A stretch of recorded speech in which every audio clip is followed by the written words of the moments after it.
Hello everyone, welcome to Immerse Education. I am Sagar Kathiria, your IELTS guide.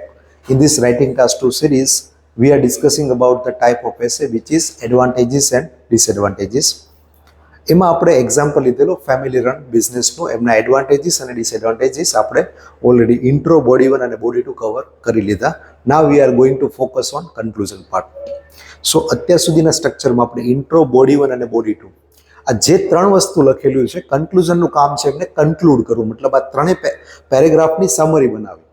So કન્ક્લુઝનનું structure આપણે જનરલમાં શીખેલા એમ કન્ક્લુઝનમાં હશે concluding linker, restatement of essay topic and summarize the main point. Once again, concluding linker એટલે to conclude, to sum up આટલું કોઈ એક linker, restatement of essay topic intro તમે જે લખેલો છે એમાંથી મેઇન ટોપિક તમે પાછું તમારા વર્ડ્સમાં લખશો. then summarize main point. main point મતલબ બોડી 1 અને બોડી 2 માં તમે જે બે એડવાન્ટેજીસ અને બે ડિસએડવાન્ટેજીસ મેન્શન કરેલા છે તમારે ઇન્ક્લુડ કરવા પડશે. તો નાવ એક્ઝામ્પલ લઈએ આપણે. સ્ટાર્ટ કરીએ તો first of all to conclude. આ વાંચશે એટલે એક્ઝામિનરને ખ્યાલ આવશે અચ્છા આ પેરેગ્રાફ છે કન્ક્લુઝનના related. Regarding the viewpoint of family run businesses. તમારા એસેનો ટોપિક આવી ગયો ફેમિલી રન બિઝનેસ. આપણે એને રીસ્ટેટમેન્ટ કરવાની ટ્રાય કરેલી પણ શોર્ટકટ છે એટલું લખી શકીએ. ક્યારેક સેન્ટેન્સ મોટું હોય તો તમે અહીંયા ધેટ કરીને પણ લખી શકો. ધેટ કરીને સેન્ટેન્સ પણ લખી શકો તો આ ઓફ કરીને આ રીતના કીવર્ડ્સ પણ મેન્શન કરી શકો. To conclude regarding the viewpoint of family run business. So અહીંયા તમને ખ્યાલ આવી ગયો કન્ક્લુડિંગ લિંકર આવી ગયું, એસે ટોપિક આવી ગયું. Now remaining things are main ideas. The potential benefits are financial support and leadership stability.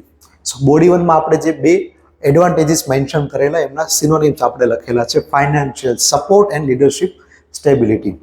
અહીંયા મોસ્ટલી બધા આઈડિયાઝ આપણે કીવર્ડના ટર્મ્સમાં લખેલા છે. It is called as a noun phrase. Clear? Financial support and leadership stability.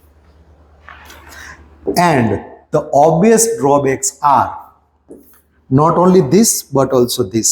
Not only but also થોડું સારું grammatical structure છે which is called as a parallel structure. so એનો સિનોનિમ્સ એ જ છે, ખાલી આ જ નહીં આ પણ, મતલબ એન્ડ એક્સ એન્ડ વાય ને તમે આ રીતે પણ લખી શકો. Drawbacks are not only nepotism but also the risk of family conflict.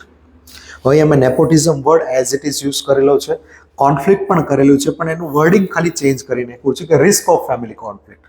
So it is not necessary that you have to do 100% paraphrasing. Each and every word નું paraphrasing કરવું જરૂરી નથી. meaning as it is રહેવું જોઈએ. Clear?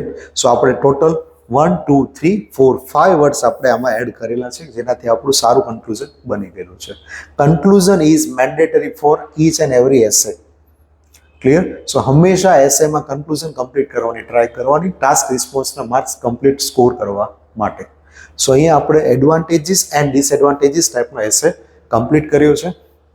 હવે આમનું પણ એક અનધર વર્ઝન છે જેમને કહી શકો એડવાન્ટેજીસ આઉટવે ડિસએડવાન્ટેજીસ ઓર પોઝિટિવ ઓર નેગેટિવ ડેવલપમેન્ટ. એ આમનું સ્લાઇટ મોડિફિકેશન જ છે. સો આ એસે એકવાર કમ્પ્લીટ થાય પછી એ એસે પર તમે મૂવ ઓન કરી શકો થોડા મોડિફિકેશન સાથે. એ આપણે નેક્સ્ટ સેશનમાં કવર કરવાની ટ્રાય કરશું.